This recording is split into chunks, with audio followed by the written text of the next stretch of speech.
Сиз эл аралык ишкерлер кеңешинин аткаруучу директор катары ушундай экономикалык форумдардын Кыргызстан үчүн кандай пайдасы тиет деп ойлойсуз? Менин оюмча ушуга окшогон форумдар жана башка өлкөлөр өткөрүп атпайбы Кыргызстан катышып. Бунун баары кандай темада каралбасын Кыргызстан үчүн түздөн түз аябай чоң пайдасын алып келет деген ойдомун. Себеп дегенде бул биринчиден Кыргызстанды таануу максатында жасалат. Экинчиден албетте ошол жерге келген ишкерлер болсун, же болбосо өнүктүрүү фонддору келишет. Ошолордун Кыргызстанды таануусу жана Кыргызстандагы болуп аткан даяр болгон долбоорлор бар экен, иш кылуу мүмкүнчүлүгү бар экен дегенди таанытат да Кыргызстан.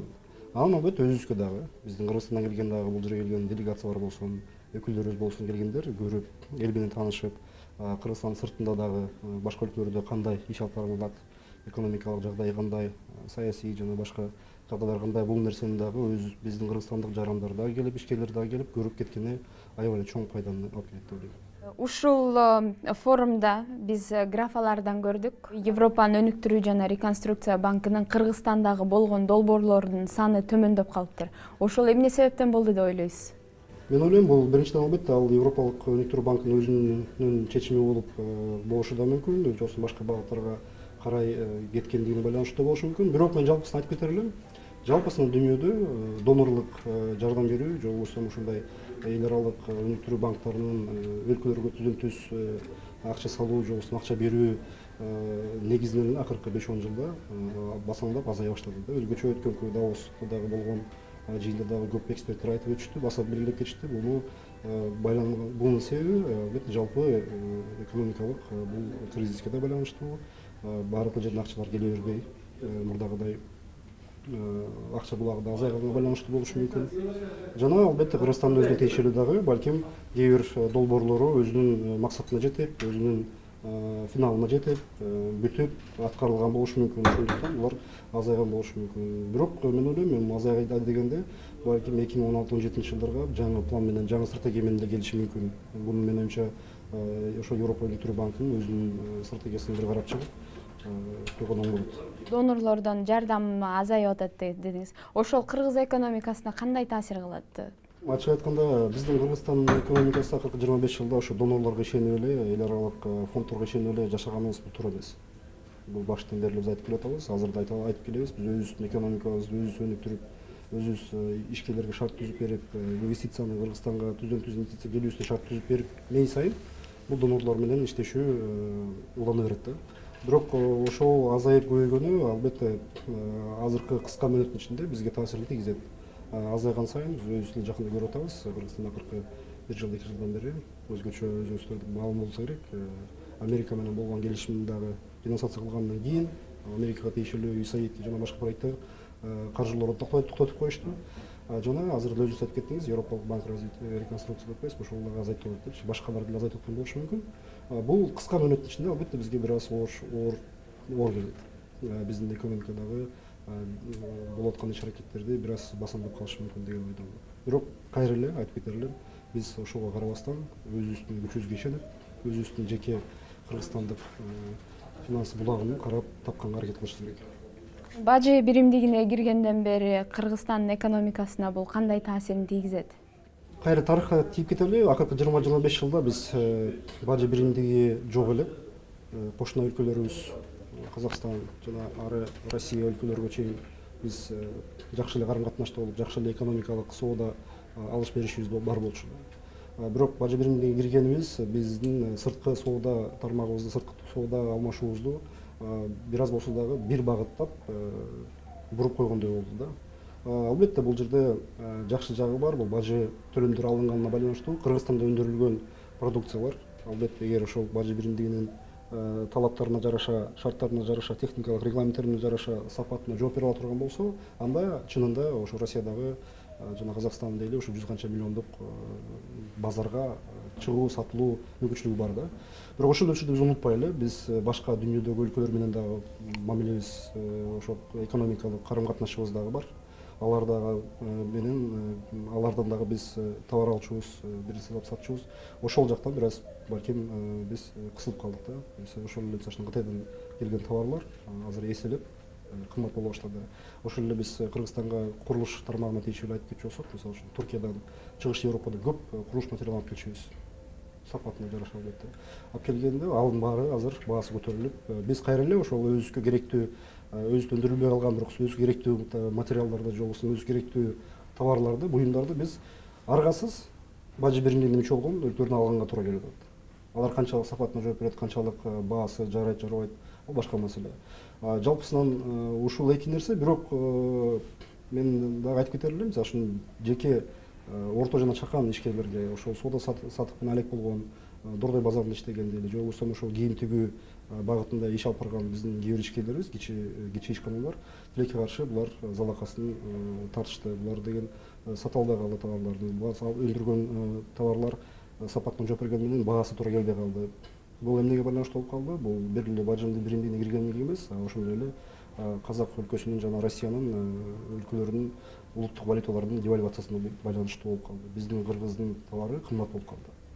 Бул нерсенин баарын албетте алдын ала көрүү кыйын болчу, бирок ошол эле учурда биз бир нерсени эске алган жокпуз. Кирерде менимче биз 25 жылдан бери биздин экономика структурасы бул реэкспорт.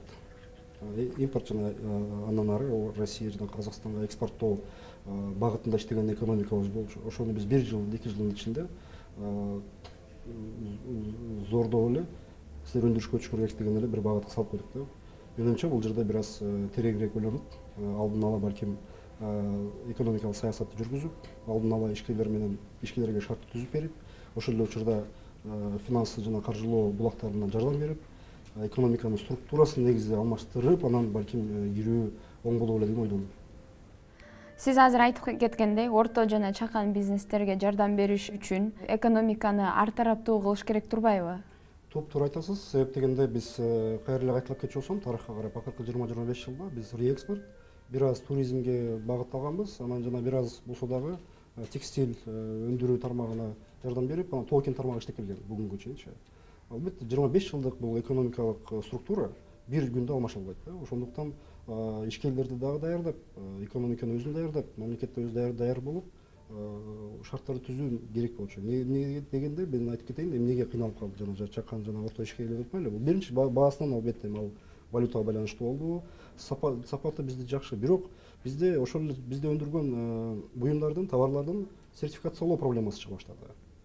Туурабы? Себеп дегенде биздин өндүрүлгөн товар азыр ЕСтин жанагы ЕЭПтин бажы биримдигинин өлкөлөрүнө кирердин алдында алар ошол ЕЭПтин регламенттерине, фитосанитардык жана башка талаптарга жооп бериш керек болот. Жооп бериш үчүн биздин өндүрүлгөн товарларды сертификациялоо керек. Аны сертификациялаш үчүн бизде лабораториялар керек да. Бизде бир дагы жок. Бир лабораториябыз жок, сертификациялай албайбыз. Ошондуктан биз өндүргөн товарды биз жакшы деп өзүбүз эсептейбиз, бирок аны тилекке каршы расмий ошол эле Россиянын базары болсун, жана Казакстан базары болсун кабыл албайт да.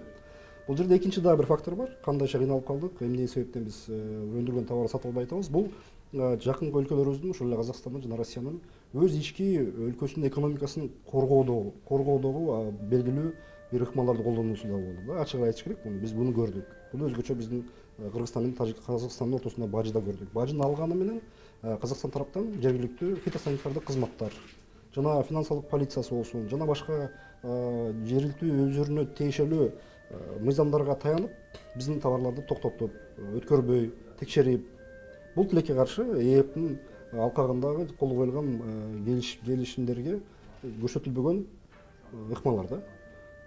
Бул бир жагынан туура деп ойлойм, себеп дегенде ар ким өзүнүн өлкөсүн ойлойт. Биз да туура түшүнүшүбүз керек. Биз Кыргызстан эле бир эле Кыргызстандын товарын Россияга, Казакстанга сатабыз эмес. Алардын да товары бизге кирип атпайбы? Ошондуктан ошол нерсени мен оюмча ошо 2-3-4 өлкө деле ошо ортодогучу биз өз ара жакшы сүйлөшө албадык да. Өз ара ошону такташа албадык. Баарыбыз эле эмне болдук? Элдин баарына жарыялагандай кантип айттык биз? Ошо телевизордон чыгып сүйлөп аттык, бажы биримине киребиз деп. Эмне деп аттык? Биз 180 миллиондук рынок ачылат, ошол жака товар сатабыз деп аттык. Анан мигранттарыбызга жакшы болот, алар ошо лицензиясы жок, иш уруксаты албай эле, патенти жок иштей алат депчи. Бирок ошол эле учурда биз унутуп калдык да, биздин ошол эле өлкөлөрдүн товарлары бизге да келет да. Аларда деген биз унутпашыбыз керек. Ал өлкөлөрдө, кошуна өлкөлөрүбүздө, Казакстанда болсун, Россияда болсун, өндүрүш 25 жылдан бери өндүрүш бар өлкөлөр бар. 25 жылдан бери ошол биз көрүп аткан товарларды, буюмдарды өндүрүп келген чоң-чоң фабрикалар бар да. Бизнесте мындай нерсе бар. Канчалык фабрика чоң болсо, ошончолук өндүргөн товарынын өз наркы аз болот. Биздеги Кыргызстанда кичи ишкер чакан ишкана дейли 20-30 киши колунда иштеген эң көп ашып кетсе. Бир көп болсо $1 миллион акча салып иштеткен ишкана чыгарган өндүргөн товарынын өздүк баасы, мисалы үчүн 100 сом болсо, ошол эле товарды жакын кошунабыз Казакстанда өндүрүшү болсо 20 сом болушу мүмкүн. Ошончолук айырма берет да. Кыргызстандагы бизнесмендердин өндүрүлгөн товарлары сиз айткандай сертификациядан өттү жана стандарты жогору болуш үчүн Кыргызстан кантип жардам берип атат? Бүгүнкү күндө Кыргызстан албетте мыйзам чегинде, мыйзам деңгээлинде дейли. Көп кагаздар кол коюлган, көп шилтемелер жасалган, жакшы. Бирок реалдуу түрдө экономикага ошол мамлекет тарабынан болсун, же болбосо бир чоң фонддор тарабынан ошол биз айткан талап болгон ошол лаборатория дейли жасалган жок. Күтүп атабыз. Анан ошол сертификациялоо процедурасы так жазылып, ошону ишке ашырганга азырынча эч ким кол кармай элек да. Бул албетте бул бир эле жагы дейли. Бирок жалпысынан албетте бул маселеге менин оюмча комплекстүү карашыбыз керек. Бир эле мамлекеттеги ошо ишкерлер дагы өздөрү туура түшүнүп, баары эле арызданып эле жата алды, арызданып эле кыйкырып биз иштей албай калдык, кыйналып калдык эмес, бирок шартка балким жараштуу болуп, диверсификация деп атпайлы, ошо диверсификация кылып, жаңы өндүрүш же болбосо жаңы технологиялык өндүрүштөргө да көбүрөөк багытталып, технологиялык өндүрүш деген бул эмне? Бул илим керек болчу. Демек, илимге дагы, билим тармагына да көбүрөөк маани берип, көбүрөөк басымдуулук кылып, көбүрөөк балдарды сыртка алып барып окутуп, алып келип ошолордун илимин, билимин колдонуу зарылчылыгы бар да азыр. Бирок менин оюмча бизде мындай нерсе дагы бар да, баарын мамлекетке жүктөп алганбыз да. Мамлекет кылсын, мамлекет өкмөт жасасын деп элечи. Менин оюмча бул жерде бир аз эки тараптуу болуш керек. Мамлекеттин кылчу жумушу бар, ишкерлер өздөрү кыла турган жумуш дагы бар да. Ошо ишкерлер өзүнүн талабын талашмайынча мамлекет кыла албайт.